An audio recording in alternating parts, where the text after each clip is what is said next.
You're listening to 4CRB's interviews and talkback series. I'd like to welcome not retired, Supreme Court Judge David Ashton Lewis to the microphone. When will you get that right? Yes, I'm not retired. Sometimes I feel I wish I was, but no, I'm going on. Back in the saddle again. Pardon? Back in the saddle, and I'm sure if Clive Wall's listening to it, he knows what that saddle is. He rode it very well for many years. But, yep, back in the saddle. And hello to my son Somerset. Hello to all the good people who listen, and particularly the lovely people who were here on Saturday praising us, speaking well of us, asking us, not just you and I, but the station to continue. So thank you to all of them. For those of you who didn't come, I'm sorry, you missed a lovely day. And, well, hopefully there will be many more of them. And, of course, hello to Lynn, who always listens to us, loves us. In fact, she's very fond of you, Colin. There you go. Well, we haven't done one of those open days for a very long time, and probably pre-COVID now. So we're back in the swing of things again, and hopefully we might do one of those a year. It was actually a great opportunity. Congratulate you, because it was your organisation that did it. I know others helped. No, everybody. But you drove it.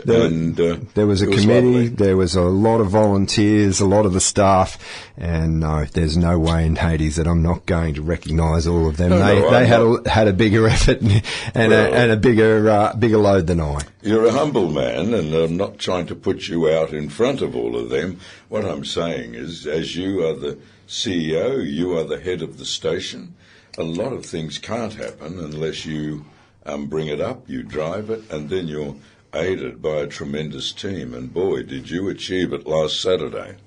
Yes, well, we've got a great topic today, and I don't want to take away any more time from it, because I was actually quite excited when we've thrown this around a number of times, and it is probably a good juncture with elections coming to the fore in the coming weeks and so forth to bring it to the fore again. What it takes to govern. Oh, well, I can see you've got that smile back on your face. And as you've been keen to get through all the non-essential, which is essential, you're now back. Yes, this topic, what it takes to govern. Now, I'll kick the ball in. Governing at the moment throughout the developed world, so not just Australia, but the United States, Western Europe, is simply failing. It's failing because of this horrible evil called party politics, that then egos get in the way that they can do it better. And one needs to be reminded, look, if we just raise a couple of things, ramping, immigration, housing, health, power, all of these areas in our society are really failing to be governed properly, failing to be governed responsibly. And one of the reasons is not just them, it's us. We all want our fingers in that government pie. We all want our little bit, our little slice. And it means political parties then have to start lying, cheating, turning, and promising what they can't deliver, delivering what they haven't promised, and we've got where we are today. So it's a combination of our expectations of those we nominate every 3 to 4 years to manage the economy and govern on our behalf, and those who are charged with that responsibility doing it badly. Now, when I say badly, look, I think every listener today will be aware of the ramping of the man who rang in Victoria for an ambulance, had to wait 4 hours, and when the ambulance came, he had passed away, of youth crime, and it's just plaguing us as to we've got unlawfulness dominating lawful citizenry behaviour. And we have these governments that seem to say, look, we're looking at it. Well, you're not looking at it because you need to get it done. And then we've got everyone blaming. We've got people blaming the government, blameworthy. We've got people blaming the judges. Judges can only apply the law that the government give them. We've got poor laws because we haven't got enough money to build further correctional centres, and we can't build those because everyone else is claiming that pie. We've got massive immigration. Why? Because we need to have the workers to keep the tax base up to keep us in our old age. You know, the majority of the Australian budget every year goes on social welfare. Now, it's up to governments to be able to gather the strength, the courage to say, I'm sorry, but we can't do that now. Look, and again, the old pub politics, you've accused it of me many, many times, but I often think it's just time to say, stop. I've got to the point where I turn the television off in the morning. Yes. I heard a lot of rubbish this morning about if we get in, we're going to review the Olympic Games and how much money we're going to spend on it. And yes. I'm hearing values of $6 billion.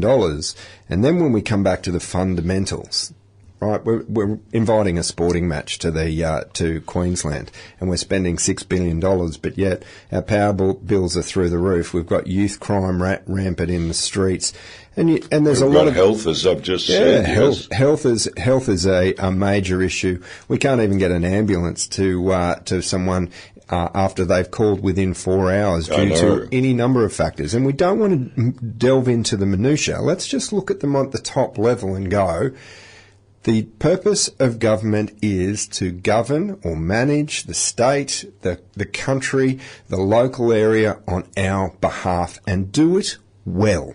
And doing it on our behalf, you're dead right, but to do it the best they can with the limited resources. Sure. A government supplies on a tax base. Yes. And there's a limit to what you can tax. So governments have to become game enough to say, sorry, we have not got the funds for that.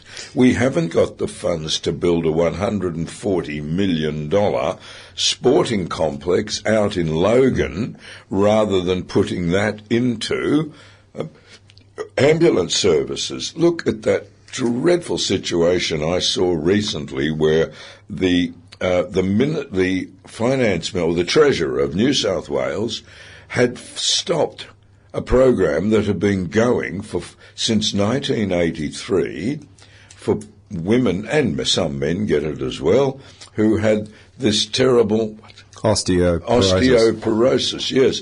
And it was aimed through exercise regimes and everything to stop these people going to hospital before they absolutely and necessarily had to. Now, we have a problem today of people clogging up hospitals with things that once diagnosed, they're being sent away. Now, we have also the negligence of just recently up on the Sunshine Coast, a mother taking her child in, diagnosed, knows, take the child away, give him some antibiotics, the child died. And so you've got overworked medico professionals, and if he was negligent, he should be punished and punished well. And you've got a mother and a father who have lost a life because of it. And so what we had was the minister in New South Wales, and those of you who listened to the Ben Fordham program yesterday, you would have heard it, that the minister, when asked, why have you done this? There was over 600 people in these programs, and they were advised it's about to stop. No reason given. The minister was asked, and then this was the answer. It has been decided to divert the funding for that program into the 5 or 6 people who are need to be discharged from hospital. That is, they've gone through everything to help them to leave hospital and stay left. Now, when you think of it, you're spending all that money to do a much smaller target group and cutting off a much larger target group, given all the problems in health. One side, funds have been diverted to assist people leaving hospital sooner, and they've been diverted from people who can be kept out in the community responsibly for longer. This is madness. This is unthinking madness. And we are plagued with this all through government. And we are plagued with it because promises are made. I heard Ray Stevens yesterday, Liberal National, LNP, one of the most responsible men I've ever had the pleasure of meeting. And he was being interviewed by Russ Walkington. And Russ raised, the problems what we're talking about now, Colin, and asked him straight out, can you fix them?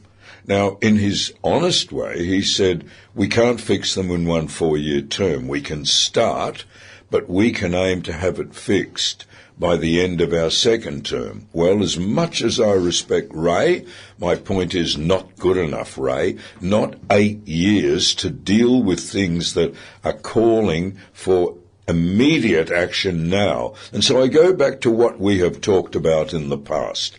We've talked about the primary responsibilities of government, whether it be local, state or federal. 5 areas. 1, the health of your community. 2, the protection of your community, both domestically in police forces and internationally in armed forces. So that's 2. 3, housing. Housing for people who simply can't get into a house. 4, looking after those people who are either impaired intellectually or physically to live as reasonable a life as they can in a modern first world society. And then the 5th area is wherever you can spread it. And if a government, I'd like to see a government saying, if we fund to the best of our ability those 5 areas, then anything else, I'm sorry, we can't fund. You either fund it yourself. But what we have, we are a spoilt people living in a first world country. And so how many times you've talked on this, Colin, how many times do we hear, oh, well, that's the government's responsibility. Yeah. And it's deafeningly stupid, it's imbecilic, and it's knuckle-draggingly dim-witted. It's our responsibility is what you're trying to say. Look, Yeah. I'm sure that there are a number of frustrations here. One of the ones is that we sell off public assets that we absolutely require, but then when we sell them off, a private entity runs them well and runs them at a profit. Now, if they can do it, so can the government. Yeah, the government can, and so I'm quite heated on these issues because we are simply being poorly governed. Governors are not facing up to what you said. Their first responsibility is not to some political party who is arrogant and thinks he can do it better. No, it is up to the people of the country, of the state, of the community. And that's it in a nutshell. Look, again, just trying to get back in for another term. That shouldn't be. If you're doing the right thing, if the people are pleased with you, if they're happy with your governance of the country, the state, or the local area, you shouldn't have to worry about getting back in. No, you should not. And if you get thrown out, if you don't get re-elected, go away and learn from it. What did we do wrong?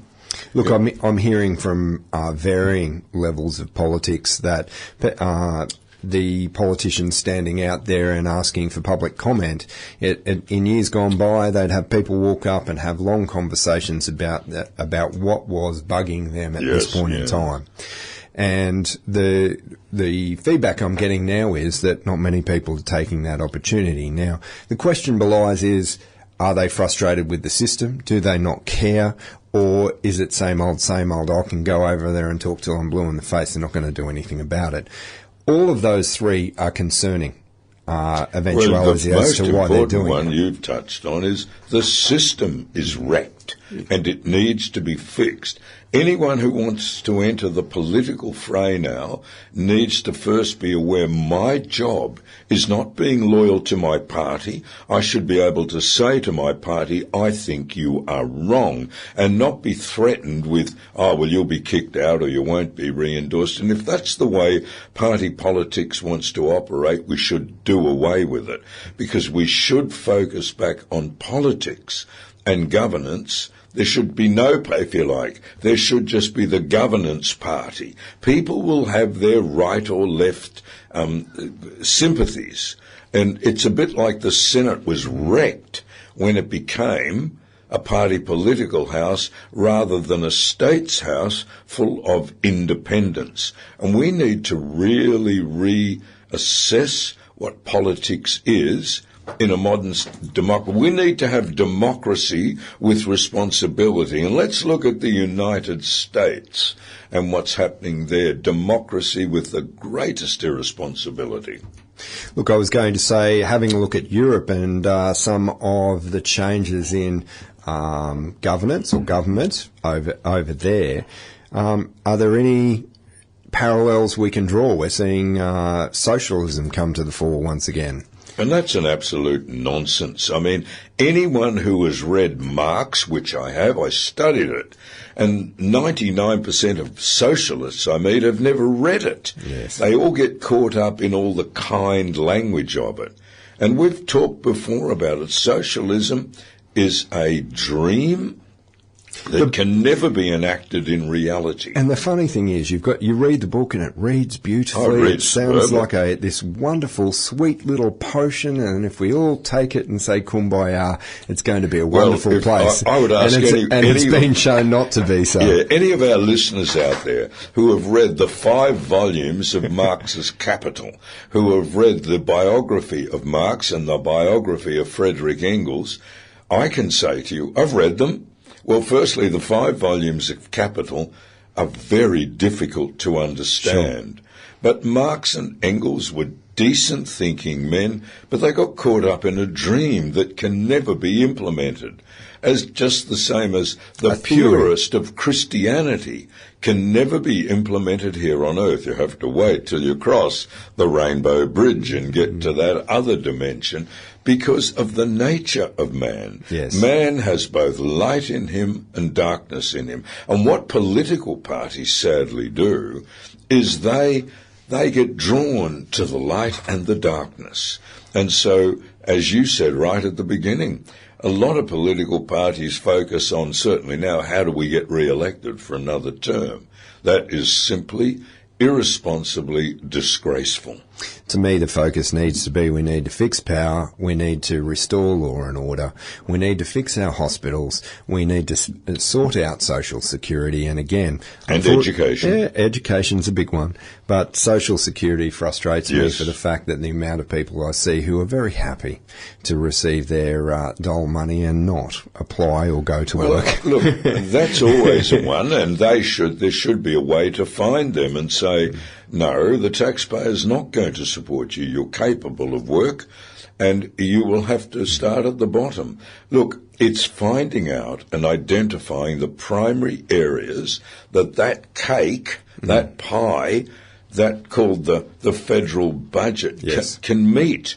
And every good-sounding thing gets, oh yes, we should do that. And it means you're taking from other areas. To me, the greatest example was the disgrace of the NDIS. A brilliant system, a brilliant idea, but never properly funded. Or implemented. Never properly implemented. And then when you don't implement something properly, it's open to the famous old rorts. Yes. And then, when you discover the rorts, to have ministers saying, oh, we can't fix it overnight, my answer is, yes, you will, and you will, and you will fix it. If it means a draconian response to someone who is simply found not to be entitled, then bad luck. Yes. It's gone. Yes. But no, we don't have that. And so what we have is poor governors. Yes. All right, David, we're in our final 5 minutes of the program. I'm going to... Well, give me your summation of what we've been speaking about. The problem I have is that you're not going to fix it today by going and voting for a political party because they're both caught up in exactly the same rubbish. So the shame of it is we need to demand more of our political leaders. We need to say, this is not good enough. Yeah. We don't like the system. We don't like the process. Eventually, and this is the point that everybody buries their head in the sand, we keep spending, we keep spending, we keep spending. Eventually someone, just like the banks when you take a home loan, is going to tap you on the shoulder and say, how about you repay that? Yes. Who actually pays that back? You and I. Yes. Oh, look, I couldn't agree with you more that it's a time for reflection by everyone, by us, the people who these clowns represent, and they are clowns. They are knuckle-dragging, imbecilic, moronic clowns. They're good-hearted. I meet them, I speak with them. They're good-hearted. But they are all trapped. And when you do raise things like we're raising, they say, couldn't agree more, David, but there's very little I can do. And you say, why? And they'll say, because of the party machine. Correct. And I've heard it many a time. So the party machine needs to be finished.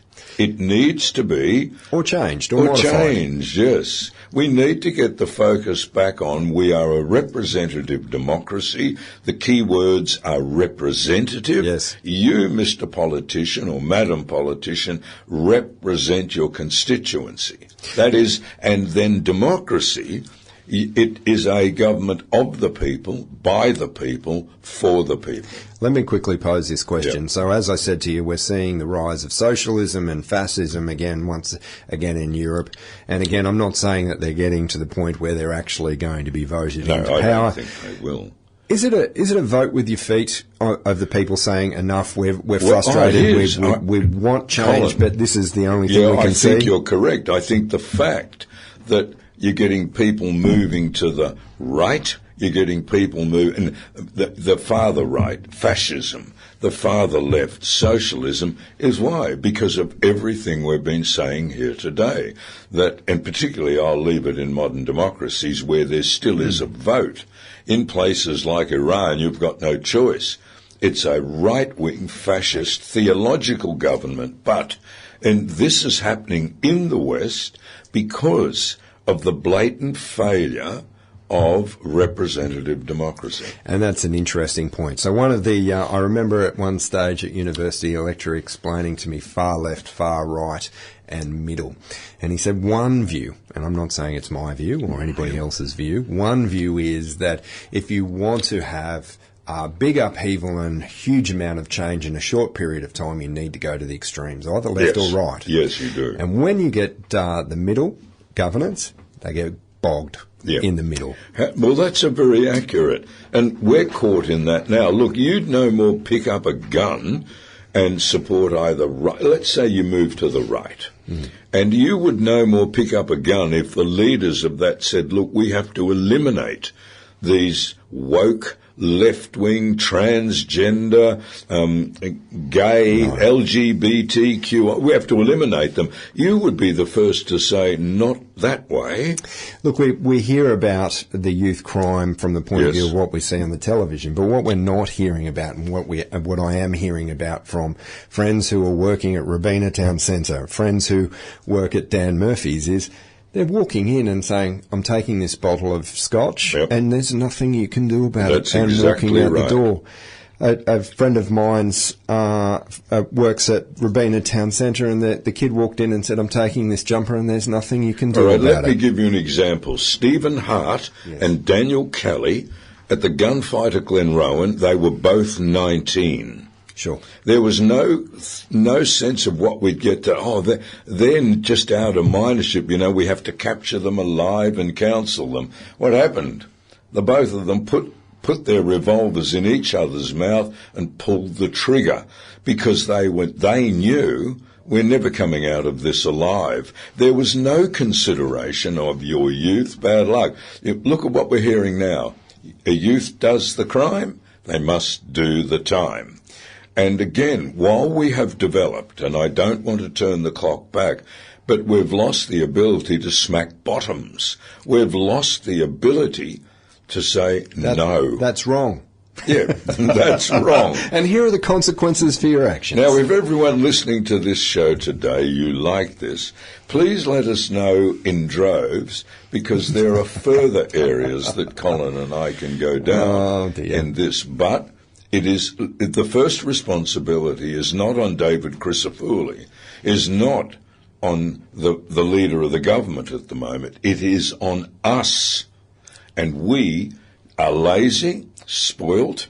We vote, turn up, we vote, and then for the next 3 or 4 years, well, that's your responsibility. No, it never stops being our responsibility, and that's why we are in the jumbled mess we are in.